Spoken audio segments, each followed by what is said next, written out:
Mateo Kapitulo 4. Unya, gidala si Jesus sa Espiritu Santo ngadto sa dapit nga awaaw aron tintalon sa yawa.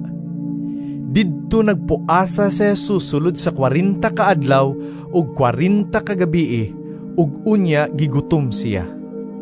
Ug miduol kaniya ang yawa nga nag-ingon, Anak ka man kaha sa Dios.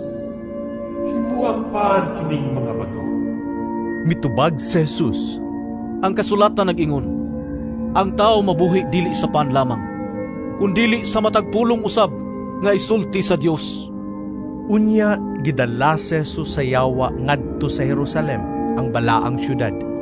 Ug gipatindog siya sa kinatas ang bahin sa templo ug giingnan. Anak ka man kaha sa Dios. Ambak ngadto sa ubos, kay nag-ingon man ang kasulatan. Ang Dios magsugo sa iyang mga anghel pagbantay kanimo. Sabnayon kanila aron dili maigom sa bato, bisan gani ang imong tiil.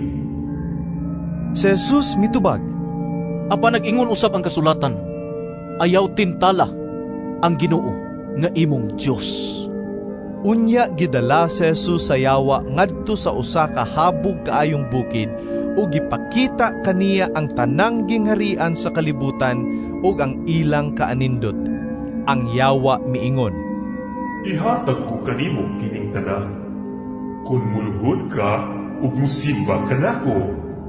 mitubag si Jesus, Pahawa Satanas, ang kasulatan nag-ingon, simbaha ang Ginoo nga imong Dios, ug siya lamang ang alagari. busa ang yawa mibiya kaniya ug unya nangabot ang mga anghel ug miatiman kaniya. Sa pagkadungog ni Jesus nga gibilanggo si Juan, mibalik siya sa lalawigan sa Galilea. Mibiya siya sa Nazaret ug didto mipuyo sa Capernaum, usa ka lungsod daplin sa lanaw sa Galilea sa kayutaan sa Zabulon ug Neftali. Sa ingon, natuman ang gisulti ni propeta Isaias. Yuta sa Zabulon ug yuta sa Neftali, agianan padulong sa dagat, tabok sa Jordan, Galilea, dapit sa mga dili Hudiyo. Ang mga tao nga nagpuyo sa kangitngit nakakitag dakong kahayag. Kanila nga nagpuyo sa mangitngit nga yuta sa kamatayon, midanag ang kahayag. Sukad ni adto, si Jesus misugod pagwali nga nag-ingon, Hinulsuli ang inyong mga sala, kay hapit na maghari ang Dios.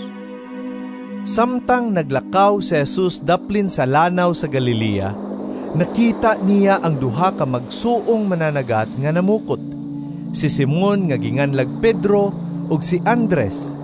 Si Jesus miingon kanila, Kuyog kamo kanako, ug tudloan ko kamo sa pagpanagat og mga tao. Diha-diha, gibiyaan nila ang ilang mga pukot ug mikuyog kaniya. Mipadayon siya paglakaw ug nakita niya ang laing duha ka magsuon, si Santiago ug si Juan nga mga anak ni Zebedeo. Didto sila sa ilang sakayan uban sa ilang amahan, nag-ayo sa ilang mga pukot.